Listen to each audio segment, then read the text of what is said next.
In the Middle Ages, not bathing was not considered neglect, it was considered wisdom. Water was feared, not welcomed, and cleanliness was believed to weaken the body rather than protect it. For most medieval people, washing too often was thought to invite sickness, madness, and death. Public baths had once existed in earlier centuries, but over time they became associated with sin, disease, and moral decay. As plague spread across Europe, fear replaced habit. Bathhouses were closed, abandoned, or destroyed. Warm water was believed to open the pores, allowing illness to enter the body freely. Dirt, on the other hand, was thought to form a protective layer against invisible threats. Doctors warned against bathing. Religious leaders reinforced the fear. Clean skin was considered vulnerable skin. Many believed that washing stripped the body of its natural defenses, leaving it exposed to corruption and evil influences. In a world without knowledge of bacteria, water itself became the enemy. Most people cleaned themselves only a few times a year, if at all.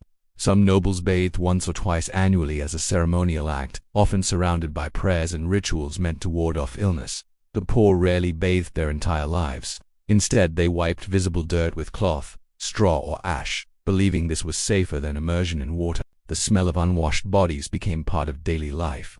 Streets were filled with human odor, animal waste, rotting food, and open sewage. People grew accustomed to it. What would be unbearable today was normal then. To smell bad was not shameful. It was expected. Clothing replaced bathing as the primary form of hygiene. Linen undergarments were believed to absorb impurities from the body. These garments were changed more often than skin was washed. The fabric carried the dirt away, while the body remained untouched by water. This practice was considered proper care. Hair was rarely washed. Lice were common companions. Fleas lived in seams of clothing and bedding. Itching was constant. Scratching until the skin bled was normal.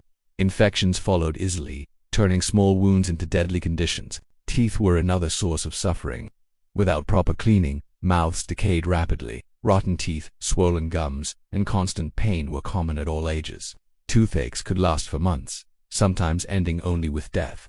Extraction, when attempted, was brutal and often fatal. Religious devotion sometimes reinforced the rejection of bathing. Saints were praised for extreme asceticism. Some were said to have never washed as an act of holiness. Filth became associated with purity of spirit, while physical cleanliness was seen as vanity or sin. During plagues, fear of water intensified. People avoided rivers, baths, and rain-soaked areas. Washing hands or bodies was believed to spread disease faster. Entire communities chose filth over fear, believing dirt offered protection when nothing else could. Ironically, this fear of bathing contributed to the spread of illness. Parasites thrived. Infections spread easily through unwashed wounds. Skin diseases became widespread. But without understanding germs, cause and effect remained hidden behind superstition. Children grew up never knowing what clean skin felt like. Babies were rarely washed after birth. Elderly people carried layers of grime accumulated over decades. Bathing became something associated with danger, not comfort. Even kings and queens avoided frequent bathing. Perfumes were used to mask odors. Herbs were placed in clothing. Gloves were scented. Cleanliness became an illusion created through fragrance, not water.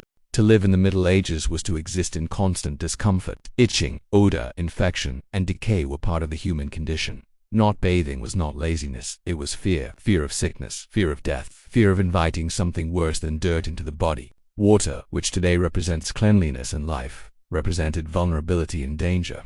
People chose filth because it felt safer than the unknown. In a world ruled by superstition and suffering, even something as simple as a bath could feel like a death sentence.